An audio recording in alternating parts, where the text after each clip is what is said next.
ખેડૂત ભાઈઓ, આપણે કપાસ અને મગફળી જેવા પાકના ભાવોને લઈને ખૂબ ચિંતામાં છીએ. આપણો માલ કપાસ અને મગફળી વ્યાજબી ભાવથી વેચાઈ નથી રહ્યો આ આખી સિઝન દરમિયાન.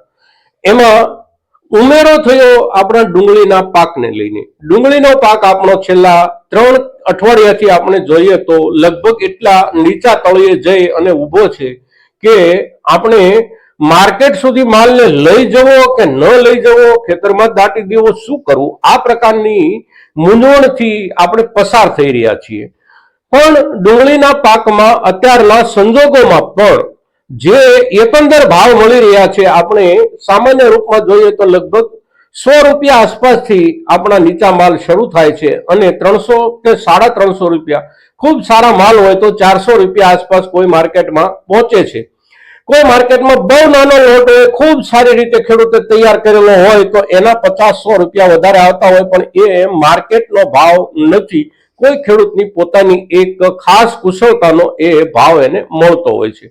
હવે અત્યારના સંજોગોમાં આપણે પુરવઠો ઓછો કરી શકીએ તો જ આપણને ભાવમાં થોડો ઘણો સુધારો આવતો દેખાશે. પણ પુરવઠો ઓછો કરવાના સંજોગો પણ આપણી પાસે બહુ ઓછા હોય છે અત્યારના સંજોગોમાં. તેમ છતાં પણ આપણા તરફથી ખેડૂત તરીકે આપણે શું કરી શકીએ એની ચર્ચા આપણે આજના આ એપિસોડમાં કરીએ છીએ મિત્રો. તો આપ સૌ મિત્રો આ વિડીયોમાં અવશ્ય બન્યા રહેજો. નમસ્કાર ખેડૂત મિત્રો, જય કિસાન, જય ભારત. ખેડૂત ભાઈઓ, અત્યારે આપણી ડુંગળી બહુ મૂંઝવણભરી સ્થિતિમાં આપણને મૂકી દઈ રહી છે. કારણ કે અત્યારના સમયમાં જે કઈ ડુંગળીનો આપણો માલ તૈયાર થતો હોય છે એ માલ આપણે સંગ્રહ કરી શકીએ એવા પ્રકારનો માલ હોતો નથી. એટલે ઝાઝા દિવસ સુધી આપણે એનો સંગ્રહ નથી કરી શકતા અને માર્કેટ સુધી પહોંચાડ્યા વિના આપણી પાસે કોઈ વિકલ્પ નથી હોતો અને તેથી માર્કેટમાં ખૂબ મોટા પાયે આપણા માલનો જથ્થો જમા થઈ રહ્યો છે. કોઈ માર્કેટ યાર્ડમાં 2 દિવસની રજા રાખવી પડે છે ડુંગળીનો માલ આવતો અટકાવવા માટે, ક્યાંક 3 દિવસ, ક્યાંક 4 દિવસ. માત્ર ગુજરાતમાં પરિસ્થિતિ છે એવું પણ નથી, કારણ કે સમગ્ર દેશના હિસાબથી બજાર ચાલતું હોય છે. દેશના બાકીના તમામ ભાગો કે જ્યાં ડુંગળી મોટા પાયે આવે છે અને મોટા પાયે વવાય છે, દરેક જગ્યાએ પરિસ્થિતિ આ પ્રમાણે છે.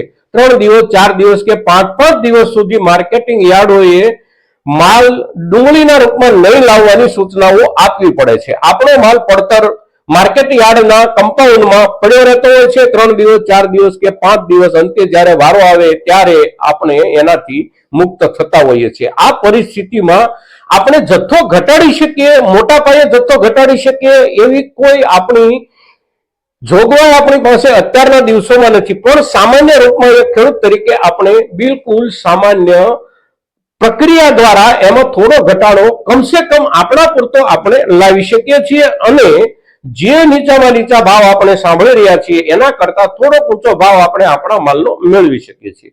એમાં આપણે શું કરી શકીએ? તો 15 દિવસ પહેલા આપણે આ જ મુદ્દે ચર્ચા કરી હતી અને એ દિવસોમાં અમે મહુવાના માર્કેટિંગ યાર્ડના પ્રવાસમાં હતા. તો ત્યાંના ખેડૂતોમાંથી જે ખેડૂતોએ આ ટેકનિક અજમાવી હતી એવા ખેડૂતોની સાથે ચર્ચા થઈ.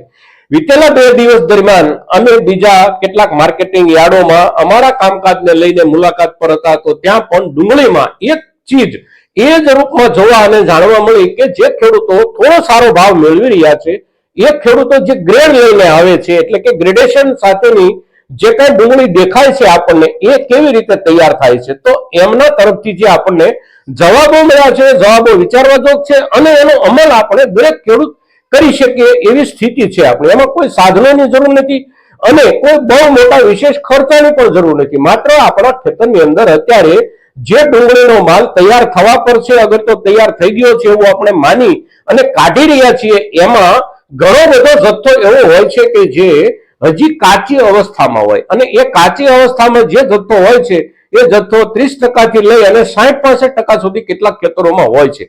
ખરેખર પાકેલો માલ આપણો જો 30-32% કે 35% છે તો એની સાથે આપણે જયારે આખું ખેતર ઉપાડી લઈએ છીએ ત્યારે આપણો આખો માલ, જે સારો માલ 30-35% હોય છે, એને પણ પાછળનો કાચો અને નાનો માલ જે હોય છે એ નીચે લાવી દે છે અને સરવાળે આપણને દરેક માલના 150-200 રૂપિયા કે મહત્તમ 250 રૂપિયા સુધીના ભાવ મળે છે. એની સામે આપણા જ ખેતરમાં વીતેલા દિવસો દરમિયાન જે કાંઈ પાક તૈયાર થયેલો છે અને અત્યારના સમયમાં જે દેખાઈ રહ્યું છે આપણને ખેતરમાં, એમાંથી આપણે લગભગ 2.5 થી 3 ઇંચના વ્યાસના જે કાંઈ દડાઓ હોય છે આપણા, આ દડાઓ લગભગ પાકવાની અવસ્થાની નજીક હોય છે. અને આ પ્રકારનો જે માલ છે એ માલ આપણે ગાળી અને જો લઈશું અને એ માલ ખરેખર આપણા ખેતરમાંથી 30% કે 35% જ મળતો હોય છે અત્યારના સમયમાં, તો એને ગાળી અને આપણે લઈ લઈશું તો એ એક સાઈઝના હિસાબથી એક ઇક્વિલિટી એમાં આવશે. અને એ જે ઇક્વિલિટી એટલે કે સમાનતા,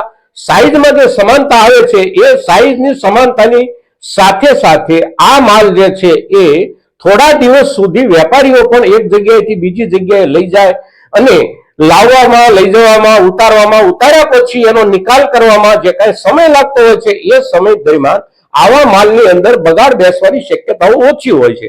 અને તેથી એ માલના પૈસા અત્યારે આપણને બાકીના માલની સરખામણીએ થોડા સારા મળી રહ્યા છે. હવે આ પ્રમાણે આપણે 30, 32 કે 35% માલ આપણા ખેતરમાંથી ખેંચી અને ઉપાડ્યો તો એને લઈ જવો, માર્કેટમાં વેચવો, આમાં આપણને થોડો ફાયદો બાકીના માલની સરખામણીમાં થાય છે. સાથે સાથે પાછળ જે આપણા ખેતરમાં માલ બાકી બચે છે એને પણ ફરી વખત આપણે 15-20 દિવસ કે 30 દિવસ, એકાદ મહિનાના અંતરથી ફરી વખત એમાંથી ગાળી અને ખેંચવાનો પ્રયાસ કરીશું તો આપણો છેક સુધીનો માલ સારી ક્વોલિટીનો જ રહેશે. 2 તબક્કે આપણે કાઢીએ કે 3 તબક્કે આપણે ખેંચી કાઢીએ તો તમામ તબક્કામાં આપણને સારો જ માલ મળવાની શક્યતાઓ હોય છે. પણ અત્યારના દિવસોમાં આપણે આગામી સમયમાં હજી પણ વધારે બજાર બેસી જશે, ગગડી જશે, માલના પૈસા હજી પણ ઓછા થઈ જશે એવા એક હડબડી ભર્યા વાતાવરણથી પ્રેરાય અને આપણે આપણો માલ એકી સાથે કાઢી લઈએ છીએ તો આપણને બહુ ઓછા ભાવો મળે છે.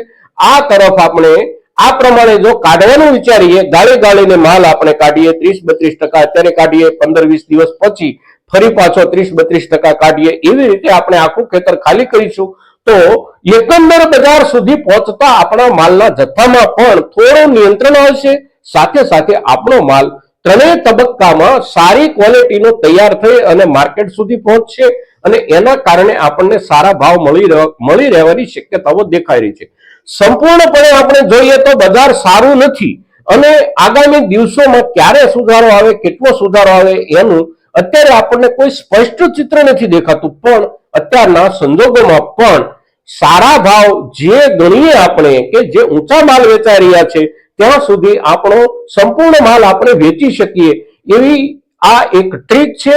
ખેડૂત તરીકે આપણે આ ટ્રીકનો અમલ કરી શકીએ છીએ અને આપણા ખેતરમાંથી સારી ક્વોલિટીનો, એક સમાન દરજ્જાનો, એક સમાન કદનો માલ આપણે ખેંચી અને બજાર સુધી પહોંચાડી શકીએ છીએ. મિત્રો, તો ડુંગળીના પાકમાં અત્યારના સમયમાં બજારને ધ્યાનમાં લઈને અને આપણી જરૂરિયાતના હિસાબથી આપણો માલ આપણે બજાર સુધી પહોંચાડવામાં, આપણા ખેતરમાંથી ખેંચવામાં થોડું આયોજનપૂર્વક કામ કરીશું તો એકંદર અત્યારના સમયના પ્રમાણથી થોડા સારા ભાવ મળવાની શક્યતાઓ દેખાઈ રહી છે. મિત્રો, તો આજના દિવસે ડુંગળીના પાક પર અત્યારના સંજોગોની વિકટમાં વિકટ પરિસ્થિતિમાંથી પણ થોડો વિશેષ લાભ આપણે કેમ લઈ શકીએ એની જ્યારે આપણે ચર્ચા કરીએ છીએ ત્યારે આપણો આ વિડીયો, આ એપિસોડ, આ ચર્ચા મહત્તમ ખેડૂતો સુધી પહોંચે એવા આપ સૌના તરફથી પ્રયાસો થાય એવી અપેક્ષા સાથે જય કિસાન, જય ભારત.